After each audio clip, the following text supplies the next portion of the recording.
নমস্কার, লক্ষ্মীপুর টাইমসের পক্ষ থেকে আপনাদেরকে জানাই স্বাগতম। খবর পড়ছি অনুজা দাস।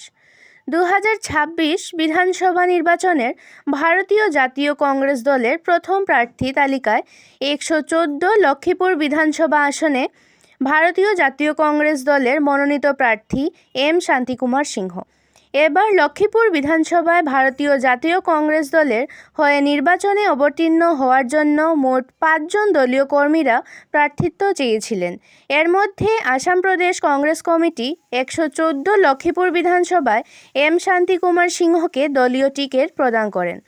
আগামী নির্বাচনে দেখা যাবে ভারতীয় জাতীয় কংগ্রেস দলের মনোনীত প্রার্থী এম শান্তিকুমার সিংহ বর্তমানে ভারতীয় জনতা পার্টির দখলে থাকা লক্ষ্মীপুর আসনে বিজেপির প্রার্থীর সঙ্গে কতটুকু টক্কর নিতে পারবেন। কিন্তু এই পর্যন্ত ভারতীয় জনতা পার্টি লক্ষ্মীপুর আসনের প্রার্থিত্ব ঘোষণা করা হয়নি। তবুও ধারণা করা হচ্ছে এবারও লক্ষ্মীপুর আসন থেকে বিজেপি দলের মনোনীত প্রার্থী হবেন কৌশিক রায়। যখন নিজের রায় প্রদান করবে ইভিএমের মেশিনে, সেইটাই হবে আমাদের নির্ণায়ক ভূমিকা। সেইটা আমি আশাবাদী, যেহেতু লক্ষ্মীপুর সমষ্টির 222টি পোলিং সেন্টারে আমাদের কংগ্রেসের ভোটাররা রয়েছে। তাদের মনোবলকে চাঙ্গা করা, তাদের উজ্জীবিত এবং তাদের আস্থাকে আমরা অর্জন করার লড়াই আমরা লড়ছি। আপনারা জানেন, গত বিধানসভা নির্বাচনে কংগ্রেস ক্যান্ডিডেট মাত্র 12,000-এর কাছাকাছি মার্জিনে হেরেছে।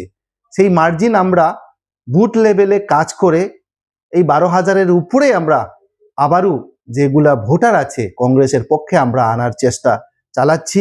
এবং বিশেষ করে লক্ষ্মীপুর সমষ্টির ভোটারগণ আনন্দিত, উৎফুল্লিত এবং তারা সময়ের অপেক্ষায় রয়েছে, এটাই বলতে চাই আমি।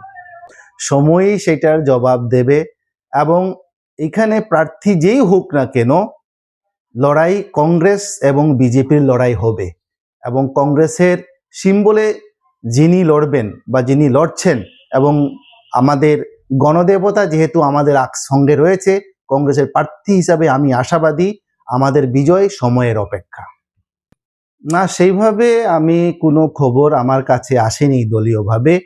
আমরা কয়েকদিন আগে রাজাবাজার ব্লক কংগ্রেসের আহ্বানে একটি সভা ডেকেছিলাম। সেইখানে আমরা 5 জন প্রত্যাশী একই মঞ্চে বসে আমরা ঘোষণা করেছিলাম, আমাদের 5 জনের মধ্যে যেই টিকিট পাওক না কেন, ওকে আমরা সবাই সমর্থন করব। এ নিয়ে আমি আশাবাদী এবং আমি আশা করি আমাদের সব প্রার্থী, এবং আমি যেহেতু টিকিট পেয়েছি, আমি সকালে ওদের প্রত্যেকের ঘরে গিয়েছি, আমি কাউকে পাইনি, ওদের পরিবারের লোকদের কাছে আমি বলে এসছি। এবং বিশেষ করে একজন আমার সুবীর সরকার দাদা, উনি শিলচরের বাইরে, মানে উনার ঘরের বাইরে, উনার সাথে টেলিফোনে আমার আলাপ হয়েছে এবং উনি আসার পরে উনার ঘরে যাব এবং উনার সাথে মিলে কিভাবে লক্ষ্মীপুরে সুন্দরভাবে এবং অন্যান্য ক্যান্ডিডেটের সাথেও বসে আমরা পরিকাঠামোগত যেভাবে সিস্টেম অ্যাকশন প্ল্যান তৈরি করে আমরা দলীয় চিন্তাভাবনা নিয়ে আমরা আগে দিয়ে এগোবো। আমাদের মধ্যে কোনো মনোমালিন্য নেই। সাথে আমাকে যোগাযোগ করেছে, তারা আশাবাদী কংগ্রেসের হারানো দুর্গ 2026-এ তারা আবার ফিরে পাইতেছে।